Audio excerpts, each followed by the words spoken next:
Assalamualaikum warahmatullahi wabarakatuh. Di video kali ini kita akan membahas tentang salah satu struktur yang sering digunakan ketika membuat kode program. Struktur yang dimaksud adalah struktur percabangan. Kadang struktur percabangan ini disebut juga dengan struktur pemilihan atau select, atau juga biasa disebut dengan struktur kondisi. Untuk lebih memudahkan kita memahami materi dalam video kali ini, diharapkan agar kita sudah memahami tentang variabel, tipe data dasar, tipe data bentukan, input dan output, serta operator dalam bahasa pemrograman, khususnya dalam bahasa pemrograman C++ ini. Apa yang dimaksud dengan struktur percabangan? Nah, struktur percabangan ini adalah sebuah struktur penulisan kode program di mana sebuah statement itu akan dieksekusi berdasarkan suatu kondisi tertentu, di mana kondisi adalah sebuah ekspresi perbandingan atau relasi yang nilainya hanya dua, kalau bukan true, false. Jadi kondisi dalam struktur percabangan ini itu hanya berupa ekspresi relasi atau perbandingan. Dalam struktur percabangan ini kondisinya tidak bisa berupa ekspresi aritmetika atau matematika. Jadi sekali lagi, kondisi pada struktur percabangan ini hanya boleh ekspresi relasi atau perbandingan. Kenapa? Karena nilai nanti yang menentukan hanya salah atau benarnya kondisi tersebut. Adapun bentuk percabangan ada 5 ya, dalam pembahasan kita ini ada 5, namun di beberapa literatur mungkin hanya 3 atau 4 ya, atau mungkin ada yang lebih dari 5. Nah, hal itu tidak akan membuat perbedaan. Yang jelas bahwa berapapun bentuk percabangan itu akan membantu kita paham tentang struktur percabangan ini. Jadi dalam materi ini saya membagi 5 bentuk percabangan. Yang pertama adalah bentuk if. Yang kedua bentuk if else. Yang ketiga adalah bentuk if else Yang keempat adalah nested if atau if bersarang. Sementara yang kelima adalah struktur switch case. Yang pertama adalah struktur percabangan if. Struktur ini hanya melibatkan sebuah kondisi, satu kondisi. Ya, tentunya satu kondisi tersebut bisa terdiri dari satu ekspresi, bisa juga lebih dari satu ekspresi. Apabila kondisi yang bernilai benar atau kondisi yang sudah ditetapkan bernilai benar atau terpenuhi, maka statement yang ada di blok kondisi tersebut akan dieksekusi. Sedangkan jika kondisi tidak memenuhi persyaratan atau kondisinya salah, maka program langsung berhenti. Artinya, jika kondisi salah, maka tidak ada statement yang dieksekusi.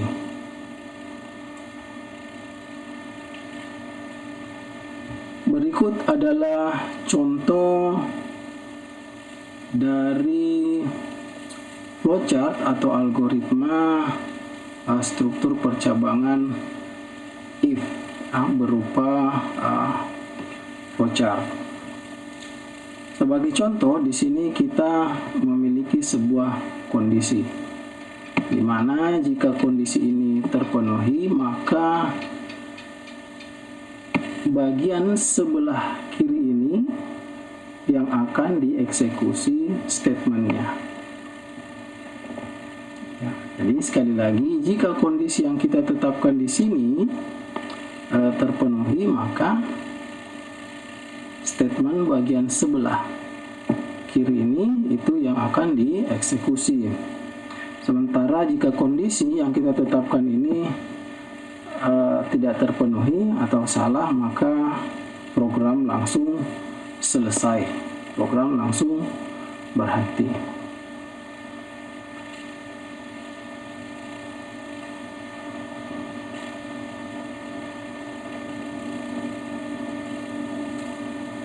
Bentuk atau format penulisan dari struktur if. Ini saya hapus dulu ya.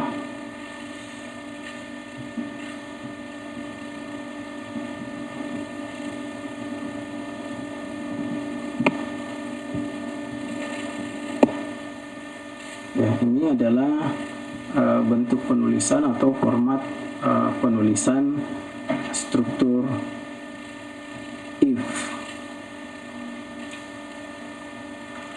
Nah, di sini format penulisannya selalu diawali dengan keyword if. Kemudian kondisi yang kita tentukan, yang akan kita tentukan, kemudian statement yang akan dieksekusi jika kondisi ini terpenuhi. Nah, bentuk penulisan kondisi struktur if ini ada dua bentuk. Yang pertama, bentuk yang jika satu statement saja yang akan dieksekusi. Jadi bentuk penulisannya seperti ini. Yang ini ya, kalau hanya satu statement. Jadi if, kondisi, kemudian statementnya. Nah, jika statementnya atau instruksi di dalam bloknya lebih dari satu, maka statement tersebut harus diapit oleh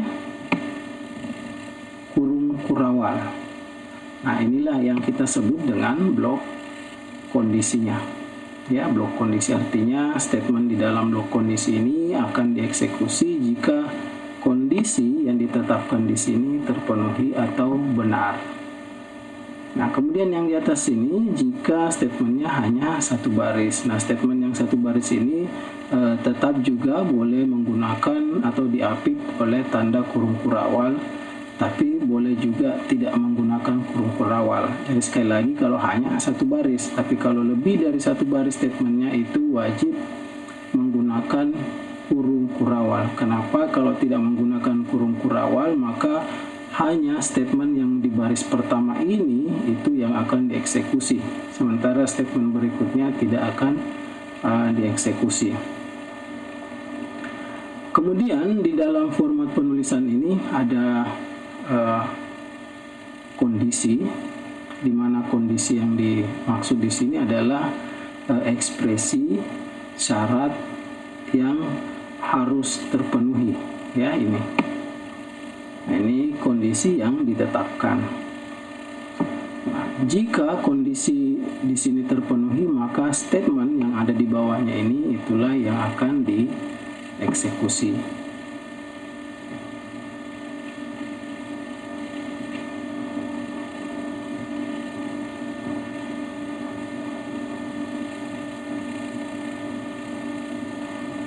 Bentuk yang kedua dari struktur percabangan ini adalah if else.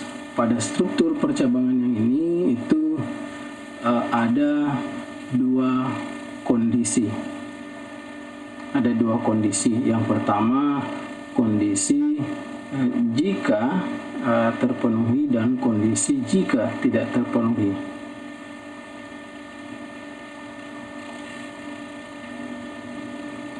Nah, struktur yang melibatkan kondisi ini, ya, jika kondisi yang ada bernilai benar, maka statement di dalam blok pertama, ya, di sini statement yang ada di blok pertama itu yang akan dieksekusi. Ya, sekali lagi, kalau kondisinya bernilai benar, maka statement yang ada pada blok pertama yang akan dieksekusi.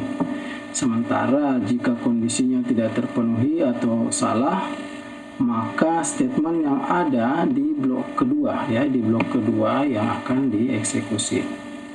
Nah, jika kondisi salah atau tidak terpenuhi, maka statement yang ada di blok kedua itu yang akan dieksekusi. Nah, ini bentuk flowchartnya, kira-kira seperti ini.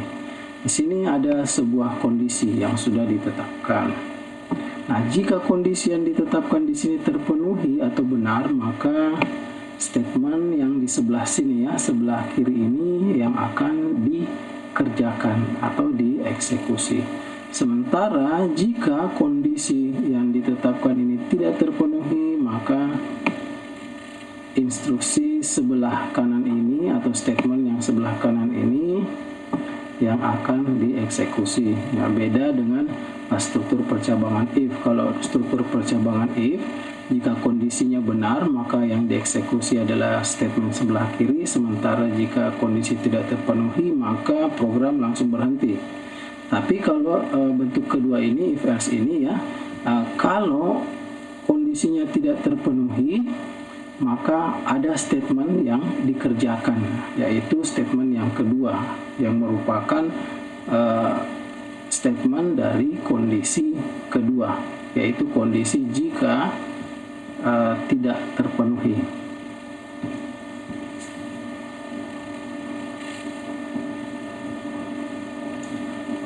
Bentuk penulisan dari struktur if else ini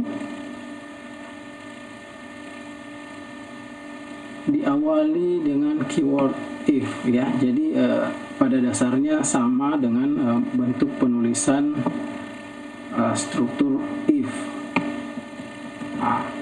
Hanya saja if else ini ditambahkan lagi di bawahnya satu struktur atau blok blok statement, yaitu blok statement else. Nah, di bagian inilah nanti yang akan dieksekusi jika kondisi yang di atas ini tidak terpenuhi. Jadi statement dalam blok pertama ini kita sebut blok pertama. Ini. Statement dalam blok pertama ini yang akan nanti dieksekusi jika kondisinya terpenuhi. Nah, sedangkan jika kondisi tidak terpenuhi, maka statement atau instruksi yang ada pada blok kedua ini yang ada di bawah else ini yang akan dieksekusi blok kedua ini.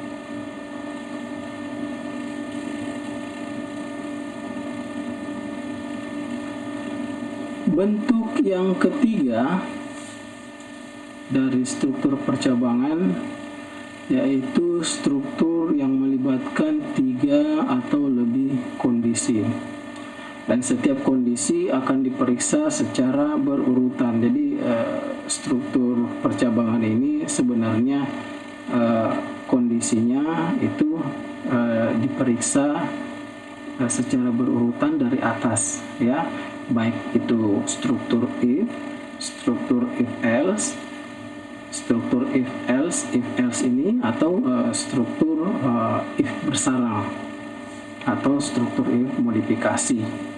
Jadi semua struktur if itu akan dieksekusi dari atas ke bawah secara berurutan.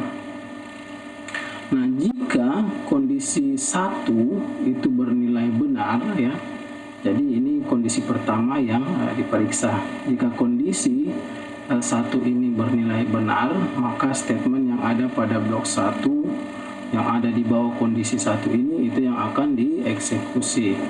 Nah, kemudian jika kondisi yang pertama tadi yang sudah diperiksa itu ternyata salah, tidak memenuhi program atau tidak memenuhi syarat, maka kondisi yang kedua akan diperiksa.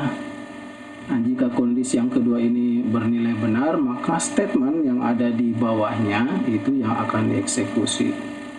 Nah, kemudian jika ternyata kondisi yang kedua juga salah, maka statement pada blok ketiga yang akan dieksekusi. Jadi bisa diperhatikan di sini ya bahwa kondisinya itu dieksekusi secara berurutan dari kondisi 1, kondisi 2 sampai kondisi yang terakhir.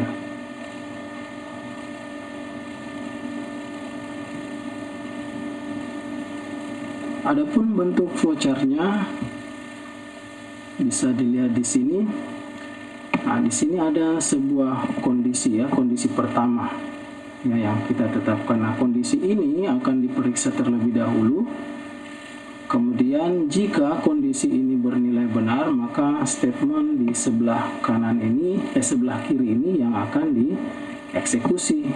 Nah, namun jika kondisi pertama ini tidak terpenuhi, maka akan diperiksa kondisi yang kedua di sebelah kanan ini. Nah, jika kondisi kedua ini terpenuhi ya atau benar, maka statement yang ada di sebelah kirinya merupakan statement kedua ini itu yang akan dieksekusi. Nah, sedangkan kalau kondisi yang kedua ini tidak benar atau tidak terpenuhi, maka langsung dieksekusi statement yang ketiga. Jadi ini adalah flowchart struktur percabangan if else ya, if else.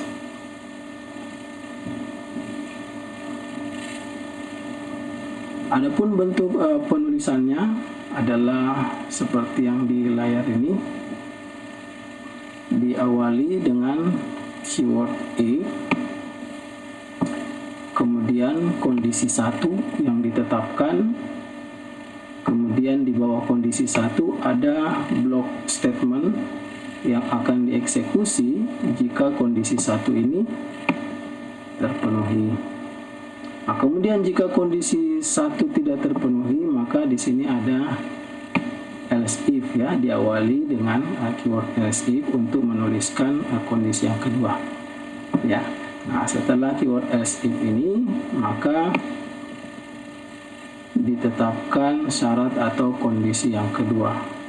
Nah, kalau kondisi yang kita tetapkan pada kondisi yang kedua ini benar, bernilai benar, maka dieksekusi statement yang ada di sini, yang ada pada blok kedua.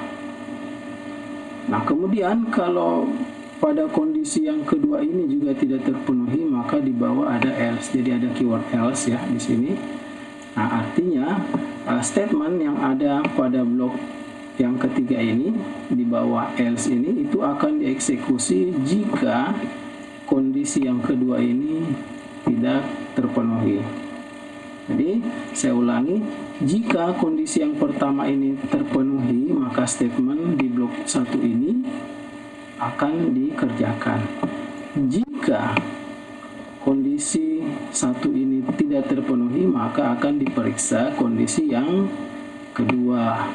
Jika kondisi kedua terpenuhi, maka statement di blok kedua ini itu yang akan dikerjakan. Nah, tapi kalau ya kondisi yang kedua ini juga salah, tidak terpenuhi, ya maka langsung dikerjakan statement yang ada pada blok ketiga ini, yang ada di bawah else ya. Jadi ini adalah bentuk penulisan if else ya, if else ya.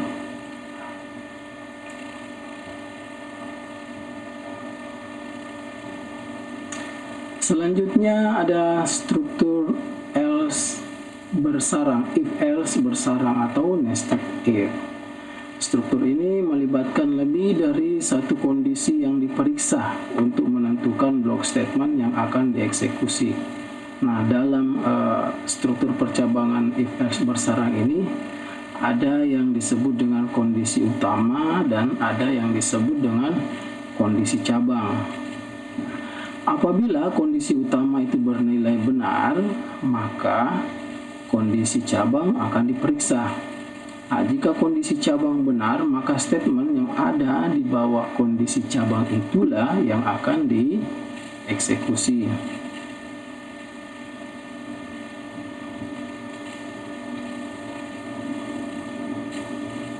Jadi cara pemeriksaan pada if else ini dimulai dari kondisi utamanya ya. Kemudian jika kondisi utama itu bernilai benar, maka akan diperiksa lagi kondisi cabangnya. Nah, jika kondisi cabang juga terpenuhi, barulah dieksekusi statement yang ada di blok kondisi cabang. Jadi di kondisi utama itu tidak punya statement untuk dieksekusi. Kenapa? Karena ada kondisi cabang lagi yang harus dieksekusi, ya, supaya statement bisa dikerjakan. Terdapat dua bentuk nested if ini, ya. Nested if bersarang ini ada dua bentuknya. Yang pertama ada yang berbentuk dangling. Yang kedua bentuknya adalah cascading. Bentuk dangling itu adalah di mana kondisi utama dan kondisi cabang memiliki ekspresi masing-masing dan dituliskan secara bertingkat. Ya, artinya ada dua kondisi. Kondisi utama punya ekspresi sendiri dan kondisi yang kedua juga punya ekspresi sendiri, atau kondisi cabangnya punya juga ekspresi tersendiri dan dituliskan secara berurutan, ya. Kondisi utama di bagian atas, kemudian di bagian bawah baru kondisi cabang. Sementara ada yang bentuk kedua, cascading. Nah, setiap kondisi dalam bentuk cascading ini memiliki lebih dari satu ekspresi. Jadi tidak ada istilah kondisi utama dan kondisi cabang, ya. Yang ada hanya satu kondisi, tapi dalam satu kondisi itu ada dua ekspresi atau lebih, ya, yang harus terpenuhi.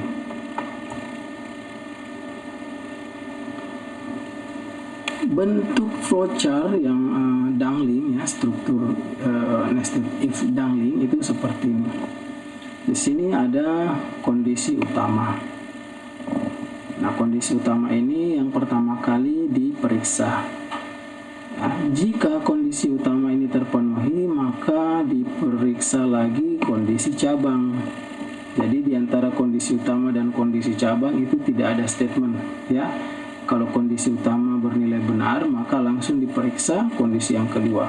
Nah, setelah kondisi yang kedua ini, kondisi cabang ini diperiksa. Jika kondisi cabang ini bernilai benar, maka statement yang ada di bawah kondisi cabang itu yang akan dieksekusi, ya. Nah, sementara jika kondisi utama, ya, pada saat awal diperiksa ternyata salah atau tidak benar, maka dikerjakan statement yang ada di sebelah kanan ini, ya, statement yang dikerjakan kalau syarat tidak terpenuhi. Adapun bentuk penulisan dari dangling ini itu diawali dengan keyword if, kemudian kondisi utama. Nah, setelah kondisi utama ini ada blok untuk kondisi yang berikutnya. Nah, kondisi yang berikutnya ini juga diawali dengan if, kemudian kondisi cabang, ekspresi dari kondisi cabang. Nah, setelah diperiksa kondisi cabang ini, jika benar, ya, maka statement ini akan dikerja. Statement yang ada di blok 1 ini akan dikerja, ya. Jika kondisi utama benar, kemudian diperiksa kondisi cabang juga benar, maka statement pada blok 1 akan dikerjakan. Nah, bagaimana jika kondisi utama benar tapi kondisi cabang salah? Maka yang dikerjakan adalah yang ada di blok kedua ini, ya, yang ada di blok else. Nah, ini artinya jika kondisi cabang ini tidak terpenuhi, maka ini yang dieksekusi, ya, eksekusi. Nah, bagaimana jika kondisi utama ini tidak terpenuhi? Nah, artinya tidak perlu mengecek lagi kondisi cabang. Nah, kalau kondisi utama ini tidak terpenuhi, maka yang dieksekusi langsung bagian ini. else ya. Nah, jadi yang dieksekusi langsung yang ada di blok ketiga, statement yang ada di blok ketiga. Jadi sekali lagi saya ulang, jika kondisi utama terpenuhi misalnya dan kondisi cabang juga terpenuhi, maka statement di blok 1 ini yang akan dieksekusi yang ada di bawah kondisi cabang. Nah, jika kondisi utama terpenuhi tapi kondisi cabang tidak terpenuhi, maka yang dikerjakan adalah statement yang ada di blok kedua atau yang ada di bawah else yang pertama ini ya. Nah, yang berikutnya, jika kondisi utama ini tidak terpenuhi, maka statement yang dikerjakan langsung pada else yang paling bawah ini ada di blok 3 ya, blok ketiga. Nah, karena ya if yang ini itu sejajar dengan else yang ini, sementara cabang if yang ini sama dengan else yang ini. Nah, kondisi cabang ini itu anak cabang dari kondisi utama ini, sehingga memang bentuknya agak ke dalam ya. Nah, jadi penulisannya seperti itu supaya rapi.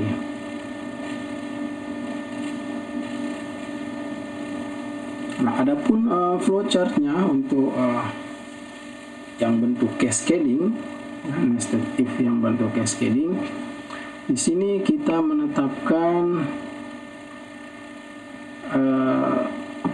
sebuah kondisi yang memiliki dua ekspresi ya, jadi langsung dua ekspresinya, ekspresi A dan ekspresi B.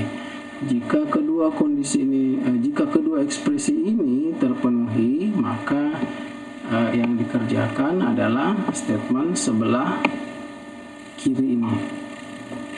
Nah, sedangkan jika kondisi yang pertama ini, ekspresi 1 dan ekspresi 2 ini tidak terpenuhi, maka akan diperiksa ekspresi 1 dan ekspresi 2 yang ada di kondisi kedua. Jika terpenuhi, maka yang dikerja adalah statement kedua. Nah, jika pada kondisi kedua ini ekspresi 1 dan 2 tidak terpenuhi atau salah satunya tidak terpenuhi, maka yang dikerjakan langsung statement yang ketiga. Ya. Nah, sebenarnya di sini ada statement kondisi yang ketiga ya, yaitu kondisi jika kondisi keduanya tidak terpenuhi, maka langsung mengerjakan statement yang ketiga. Nah, ya.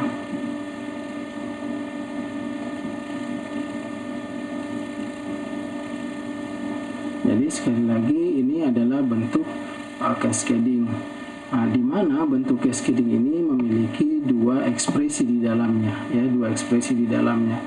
Nah, jika hanya salah satu ekspresinya yang terpenuhi, maka nilainya adalah salah ya, karena dan, ini dan ya, misal ini dan, dua ekspresi yang digabungkan dengan kondisi dan. Nah, kalau kondisinya dan, berarti dua-dua ekspresinya harus terpenuhi baru nilainya menjadi benar ya.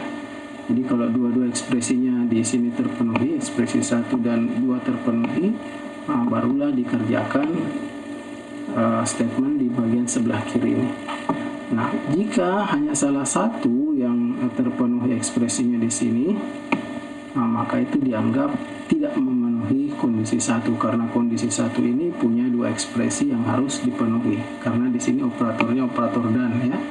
Nah, sedangkan kita ketahui kalau menggunakan operator dan, maka ekspresi tersebut semuanya harus dipenuhi. Nah, kalau ada satu yang tidak terpenuhi, maka akan diperiksa kondisi yang kedua ya.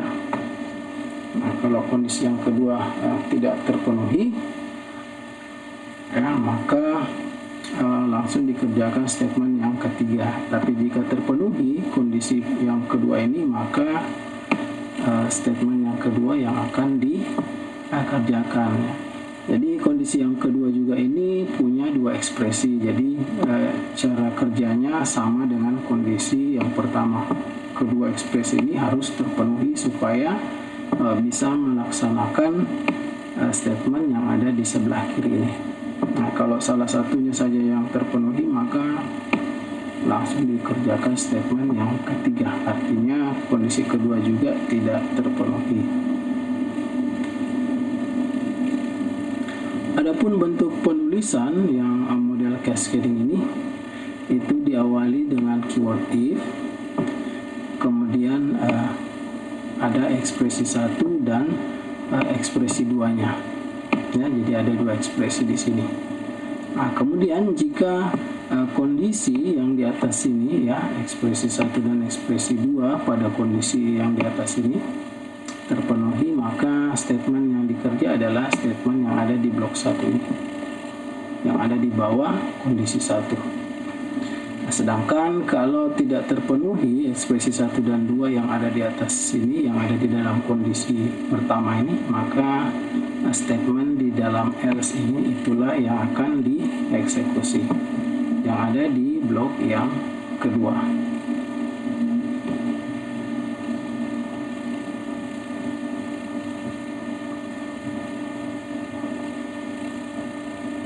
Bentuk berikutnya atau yang kelima adalah struktur percabangan switch case.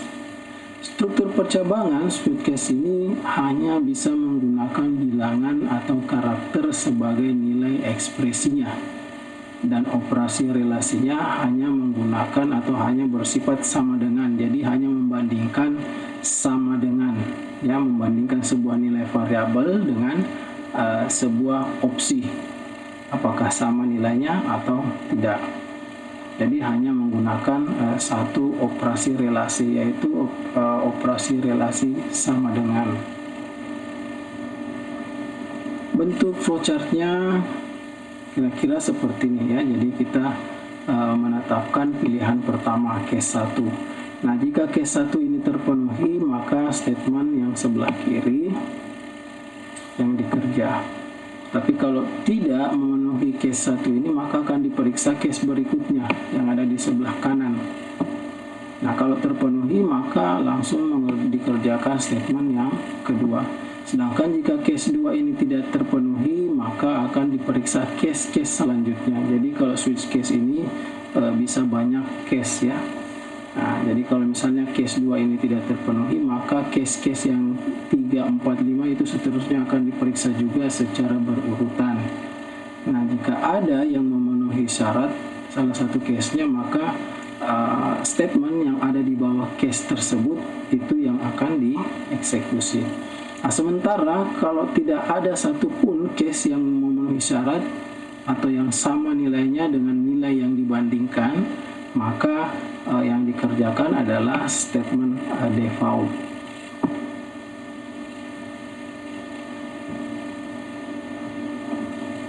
Nah, adapun bentuk penulisannya adalah seperti yang tampak di layar ini. Itu diawali dengan keyword switch. Nah, ini hurufnya huruf kecil semua, ya, switch. Kemudian diikuti oleh sebuah variabel, ya, yang akan dibandingkan nilainya nanti dengan case-case-nya. Ya, jadi variabel di sini adalah sebuah variabel yang nanti nilainya dibandingkan dengan opsi-opsi yang ada di dalam switch case. Kalau sama, maka statement yang ada pada opsi yang memenuhi syarat itu yang akan dikerjakan. Kemudian di sini ada kurung kurawal, ya, untuk mengapit struktur switch case ini. Kemudian di dalam blok struktur ini ada case pertama, ya. Keyword case ini itu harus diketikkan, ya, keyword case. Nah, kemudian yang bisa dirubah adalah angka 1 ini, ya. Angka 1 ini harus berupa bilangan atau karakter.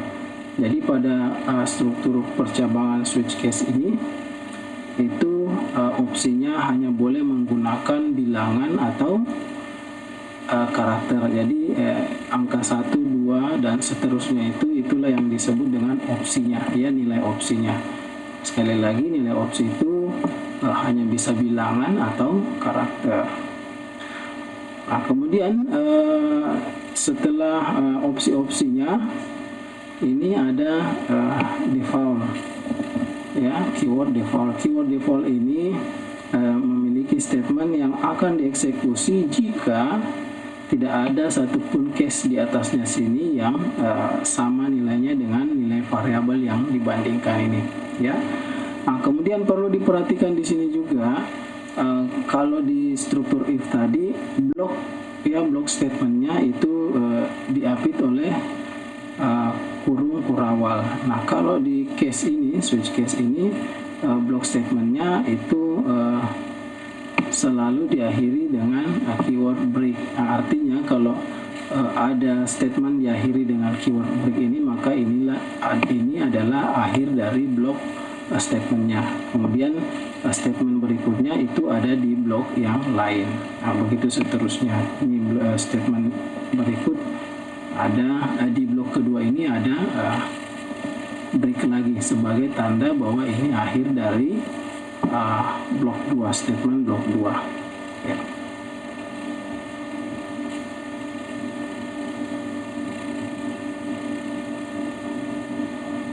Baik, terima kasih atas perhatiannya pada materi percabangan ini.